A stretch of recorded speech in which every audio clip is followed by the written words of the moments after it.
My dear aspirants, আজকে আমরা 802কে 4 দিয়ে ভাগ করব। অর্থাৎ এখানে দেখতে পাচ্ছি আমরা ভাজ্য 802 একক, ভাজক 4 একক। আমাকে ভাগফল বের করতে হবে এবং ভাগশেষ বের করতে হবে। এখানে 802-এ একক 2, দশক 0 এবং 8 শতক। এরপর 8 শতক মানে কত? আমাদের 100 দিয়ে গুণ করতে হবে 800 একক। 0 দশক মানে 0কে 10 দিয়ে গুণ করতে হবে, অর্থাৎ 0 একক হবে।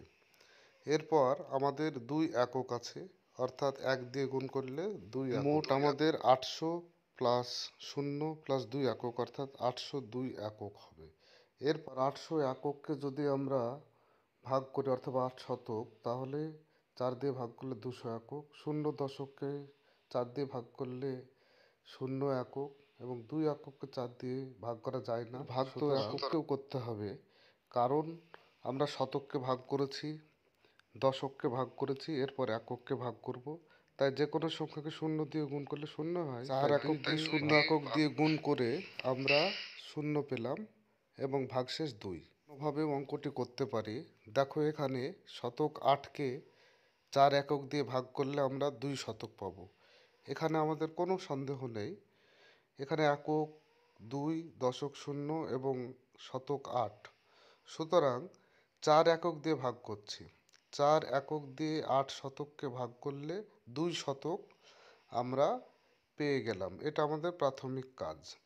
এরপর যেটি আছে, আমাদের দশক হচ্ছে 0। শতকের ভাগ কমপ্লিট হয়ে গেছে। 4 দিয়ে 8 শতককে ভাগ করে আমরা 2 শতক পেয়েছি। 0 দশককে যদি আমরা 4 দিয়ে ভাগ করি, অর্থাৎ যে কোনো সংখ্যাকে, শূন্যকে যে কোনো সংখ্যা দিয়ে ভাগ করলে শূন্যই পাওয়া যায়। অর্থাৎ দশককেও ভাগ করলাম, শতককে ভাগ করেছি, এবার দশককে ভাগ করলাম 4 দিয়ে। তো সেক্ষেত্রে আমার যে ভাগফল পাওয়া গেল দশকের ঘরে, সেটি হচ্ছে 0। তাহলে 2 শতক ভাগফল পেলাম, 0 দশক ভাগফল পেলাম। এরপর যেটা বাকি থাকছে আমার 2 একক। আমরা শতককে ভাগ করেছি, দশককে ভাগ করেছি।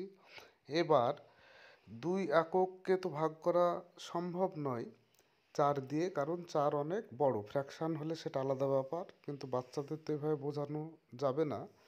কিন্তু যেহেতু শতককে ভাগ করেছি, দশককে ভাগ করেছি, একককেও ভাগ করে দেখাতে হবে, তারপরে ভাগশেষ দেখাতে হবে আমাকে। সুতরাং এককের ঘরে এখানে আমরা যেটা পেয়েছি সেটা হলো 2 একক এবং 4 একক দিয়ে ভাগ করতে হবে। তো যেহেতু সেটা সম্ভব নয়, সুতরাং আমরা জানি যে কোনো সংখ্যাকে 0 দিয়ে গুণ করলে শূন্যই পাওয়া যায়। সুতরাং 4 একককে তুমি 0 একক দিয়ে গুণ করো, তাহলে শূন্যই পাবে। তাই আমরা করেছি।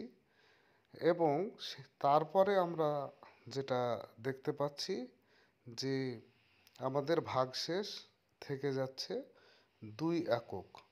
সুতরাং এক্ষেত্রে বাচ্চাদের বোঝানো আর কোনো সমস্যা নেই, কারণ আমরা এক্ষেত্রে ভাগফল পেলাম 2 শতক, 0 দশক এবং 0 একক। আমাকে ভাগফলও তো দেখাতে হবে, একক ছাড়া তো ভাগফল সম্ভব নয়। তাই 2 শতক, 0 দশক এবং 0 একক হচ্ছে আমার ভাগফল। এরপর যেটা অবশিষ্ট থেকে গেল সেটা হচ্ছে 2 একক ভাগশেষ। যেহেতু আমরা একককেও ভাগ করে দিয়েছি, সুতরাং আর ভাগের কোনো প্রশ্নই আসে না। তাই অলরেডি ভাগ কমপ্লিট, আমাদের 2 একক হলো ভাগশেষ। এবং ভাগফল যেটি আমরা পেলাম সেটি হলো 0 একক, 0 দশক, 2 শতক। অর্থাৎ 2 শতক মানে হচ্ছে আমার 2 ইন্টু 100, অর্থাৎ 200 একক। 0 দশক তার মানে হচ্ছে 0 গুণিত 10 একক, অর্থাৎ 0 একক।